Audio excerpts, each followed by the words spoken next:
Goodman. We're broadcasting live from COP21, the UN Climate Summit in Paris, France.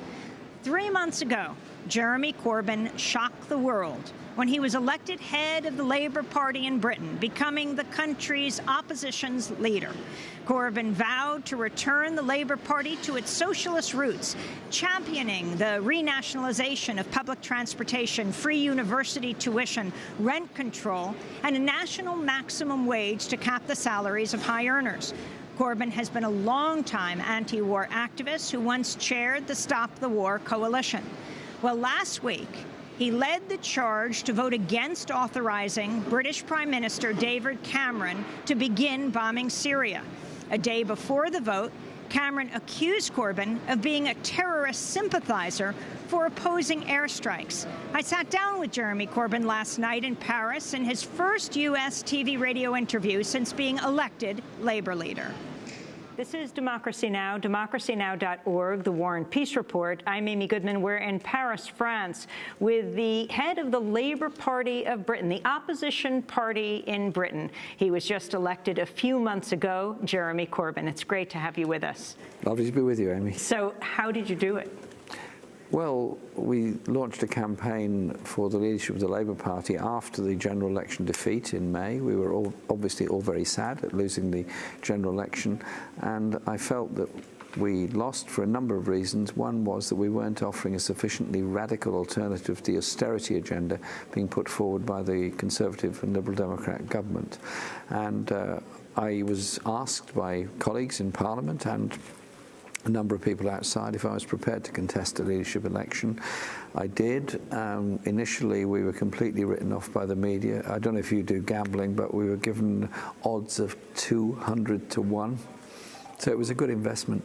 And we launched our campaign by taking part in public debates and hustings and then travelling around the country. And we did 100 events in different towns and cities all over Britain.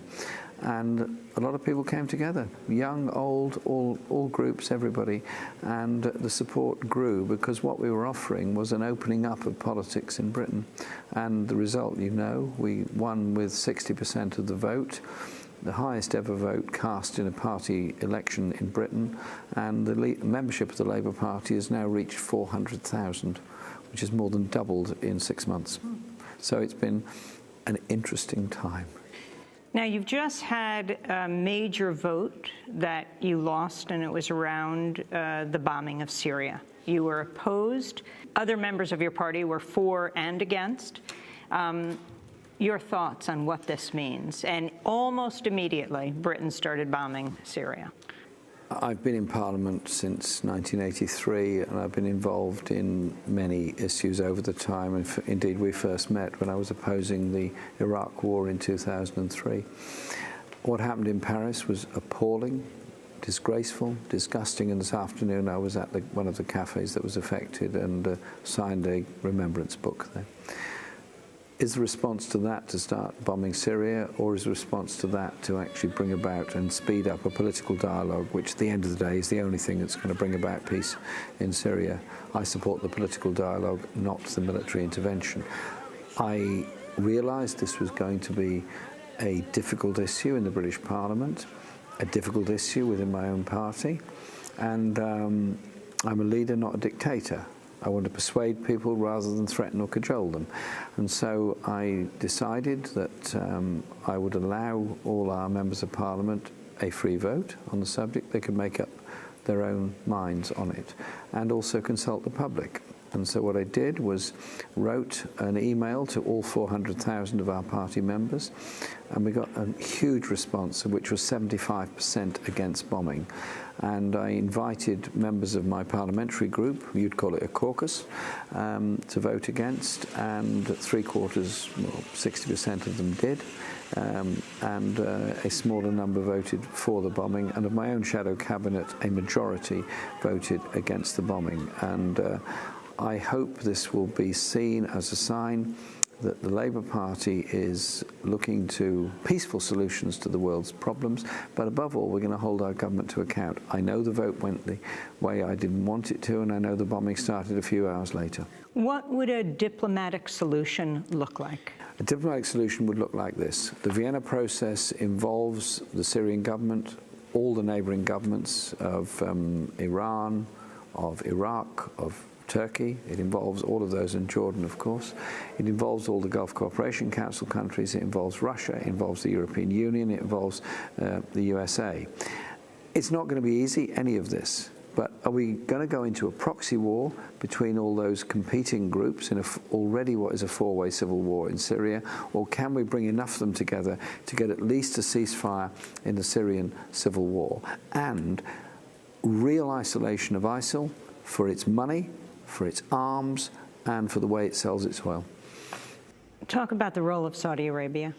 Well, I've been concerned about the sale of weapons within the region, massive sale of weapons to Saudi Arabia, and I've also raised a number of occasions the issue of human rights in Saudi Arabia, and indeed in my speech to our annual party conference in Brighton in September, I raised the issue of a British prison contract that was being sought in Saudi Arabia, and also the question of the death penalty on Mohammed al-Namir, a young man who was guilty of nothing more than going to a protest.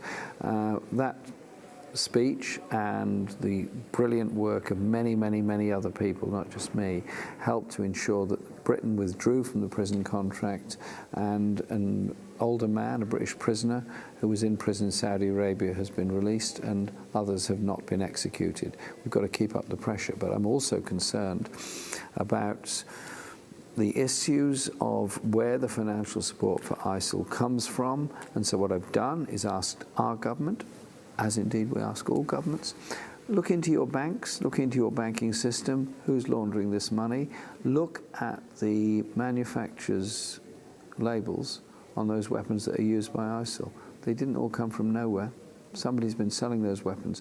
But also, look at the question of how we treat communities across the world, so that we isolate ISIL for what it is, but we don't blame people in the Muslim community or any other communities. Anti-Semitism, Islamophobia, racism are all part of the same degree of intolerance. We've got to oppose those and bring communities together. Jeremy Corbyn, Prime Minister David Cameron called you a terrorist sympathizer for opposing the airstrikes. You've demanded an apology. He was asked many times to apologise. Indeed, I paused my own speech in Parliament to invite him, said, Prime Minister, this is not a time for these kind of remarks. Can you please apologise now for it?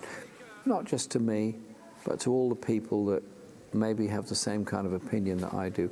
He declined to do so. People can judge for themselves. I want a world of peace. I'm not interested in bombs. I'm not interested in wars. I'm interested in peace. And I think it demeans his office to make remarks like that. You occupy the same position that Tony Blair once did. Tony Blair, the Prime Minister, who issued a kind of culpa around Iraq, the invasion of Iraq, by saying that, well, let's go to a clip.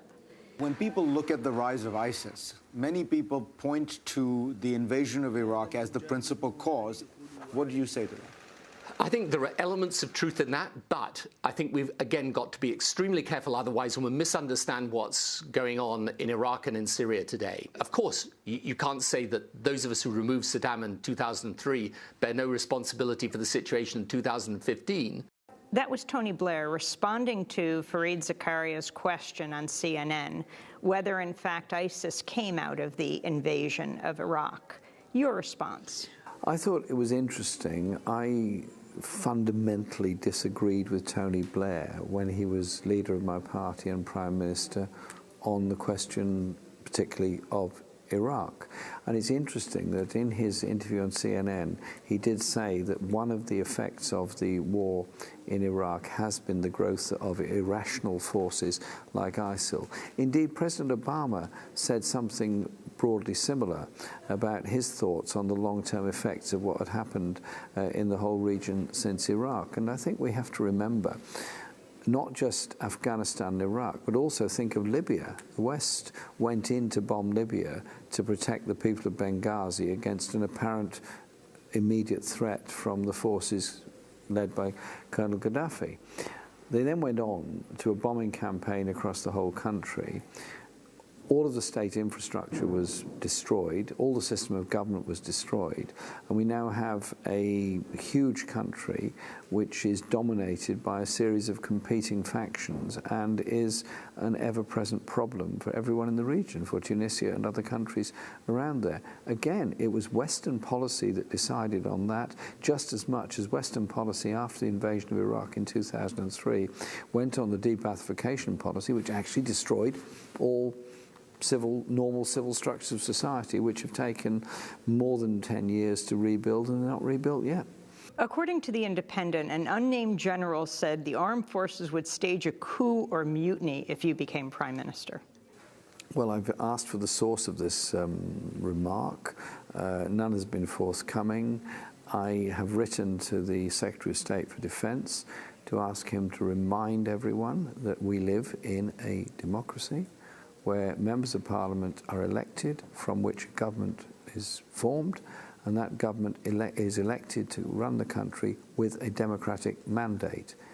It is up to all those that work in the public sector to recognise that democratic mandate. That includes generals. A lot of controversy around a BBC question whether you would drop a nuclear bomb, to which you said no. Can you expand on this? Well, I've spent my life opposing nuclear weapons, and I was asked if I would be prepared to use nuclear weapons, and I gave the answer I think everybody expected me to give, and so that is my view.